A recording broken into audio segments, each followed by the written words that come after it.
이성과의 만남에서 누구나 외모 혹은 첫인상의 호감을 느껴야 관계를 이어갈 수 있지만 그것이 지속시켜주는 사랑의 시간은 길지 않다. 순간적으로 불붙기 시작한 뜨거운 사랑이 끝까지 지속되는 예는 대부분 그 사랑이 시작된 지 얼마 되지도 않은 시간에 영화 타이타닉에서처럼 죽음이나 사회적 굴레로 인하여 헤어져야 하는 경우에서 주로 나타난다. 즉, 사랑의 시간이 지극히 한정되어 있는 경우에 발생하는 것이지 이 두 사람의 관계가 지속되면서 성적 본능이 이미 충족된 상태가 되면 이 결과가 다르게 나타날 가능성이 높다는 말이다.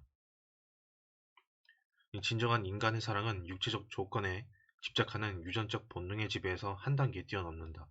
그 사랑은 상대방의 인격, 개성, 취미, 습관, 지성, 능력, 이 가치관 등등의 내면 세계의 매력을 느껴야 유지될 수 있다. 시작은 육체적 매력에 사로잡혀 시작되어도 내면의 뒷받침이 없다면 곧 사라질 거품이 된다. 때문에 사랑의 순서를 말한다면 이성의 교류부터 시작되고 그것이 감성으로, 다시 감성이 감정으로, 그리고 그 감정이 본능으로 연결되어야 한다. 결론. 이 남자는 자신이 어떤 여자를 만지고 싶고 애무하고 싶고 그 여자와 섹스하고 싶다고 해서 그 여자를 자신이 진정으로 사랑하고 있다고 섣불리 착각하지 말 것. 여자는 남자와 섹스를 할 때 느끼는 포근함이나 따스함 등등을 자신이 그 남자를 사랑하는 증거로 100% 과신하지 말 것. 남자 여자 모두 육체적으로 상대에게 길들여져 있고 벗은 몸의 친밀도가 크다고 해서 두 사람의 사랑이 계속 지속될 것으로 오판하지는 말 것. 만날 때마다 스킨십 혹은 섹스에 탐닉하는 관계라면 당장 그만둘 것. 그리고 가장 중요한 것, 외롭다고 사람을 사귀지는 말 것. 이 영화 미스 슬로운에서 주인공은 일 중독자이고 성욕은 남자 매춘부와의 관계를 통해 아주 단순하게 해결한다. 인간 딜도 역할을 해주는 남자 매춘부가 바뀌자 이 당황하는 장면은 딜도로서의 성능을 의심하는 것으로 비춰진다. 이른바 속궁합이다. 더 하고 싶은 말이 있지만 점점점. 이 동물들 중 인간과 영장류 일부만 발전기가 없다. 이 보노보 침팬지는 모든 동물 중에서 가장 자유분방한 성생활을 하는 것으로 알려져 있고 구강성교, 자위행위, 동성간 성교 등도 한다. 심지어 인간이 불을 피우는 모습을 학습하여 모닥불을 피우기도 한다. 여기서 추천할 만한 책은 섹스의 진화, 원 제목은 왜 섹스는 즐거운가 이지만 야한 책이 전혀 아니다.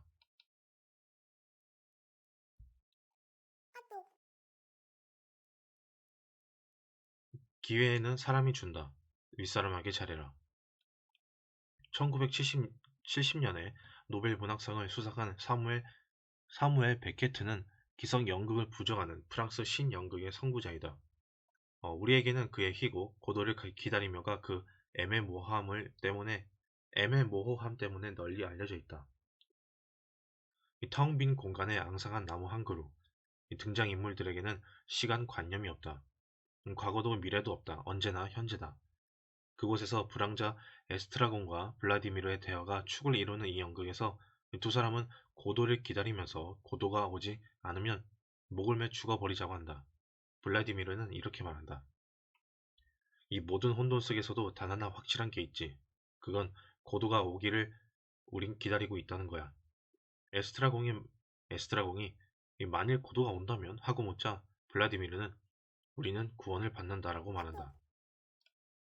이 난해한 연극을 이해해보자는 것은 아니다.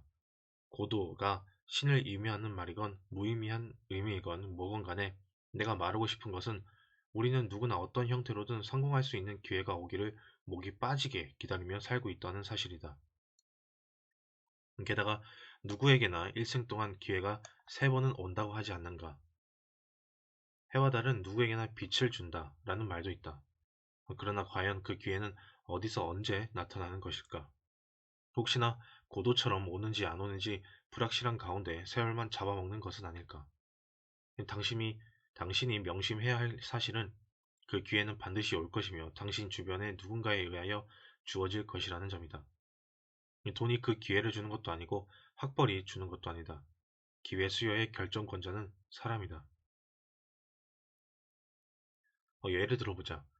학생 운동가 출신인 이명박은 1965년 현대건설 경리사원으로 입사했으나 불과 12년 만에 36세의 나이로 사장직에 올라 샐러리맨들의 우상이 되었다.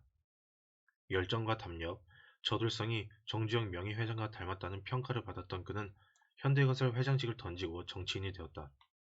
비록 그는 자서전에서 오너는 결코 전문 경영인을 믿지 않는다며 한국에서 전문 경영인은 사장이 아니라 사장급 직원에 불과하다고 꼬집었지만 그에게 기회를 준 것은 현대건설이라는 조직이 아니라 지금은 고인이 된 정주영 회장이었다고 나는 믿는다.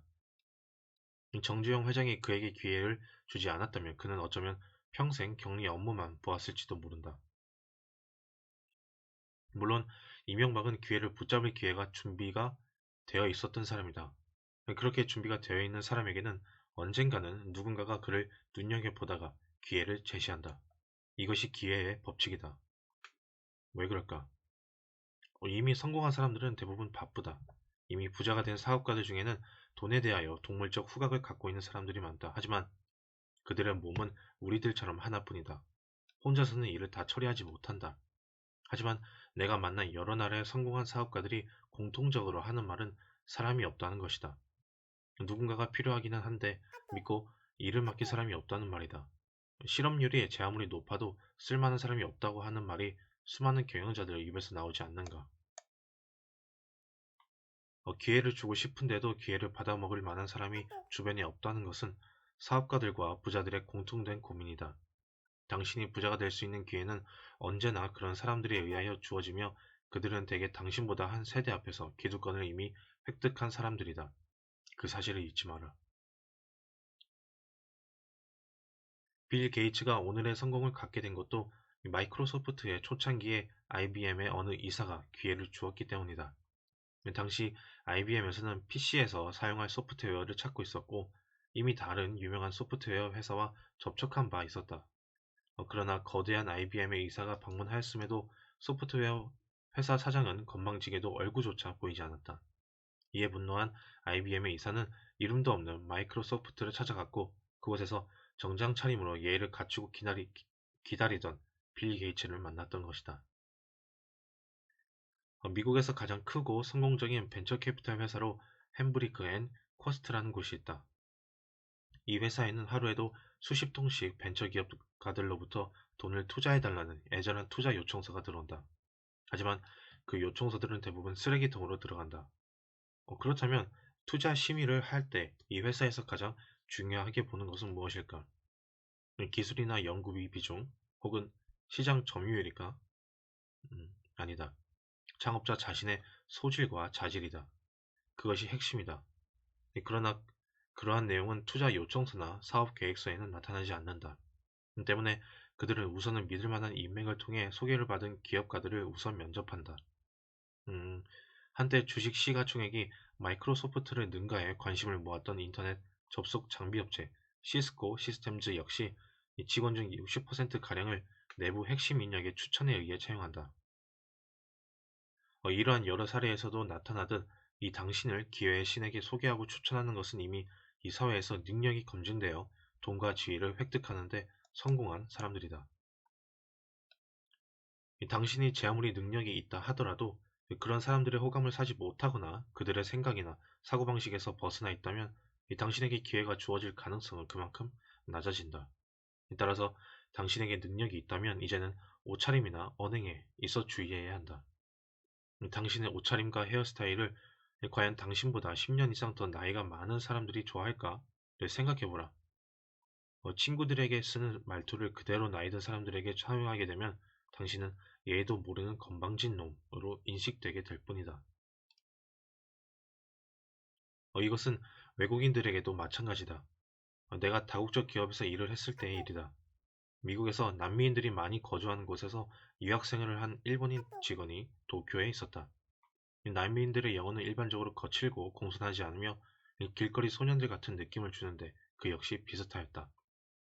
나는 그가 나를 포함한 그 어느 외국인 상사들에게도 경칭이나 공손한 표현을 쓰는 것을 한 번도 듣지 못했다. 약 1년 후 그는 홋카이도 지사로 좌천되었다.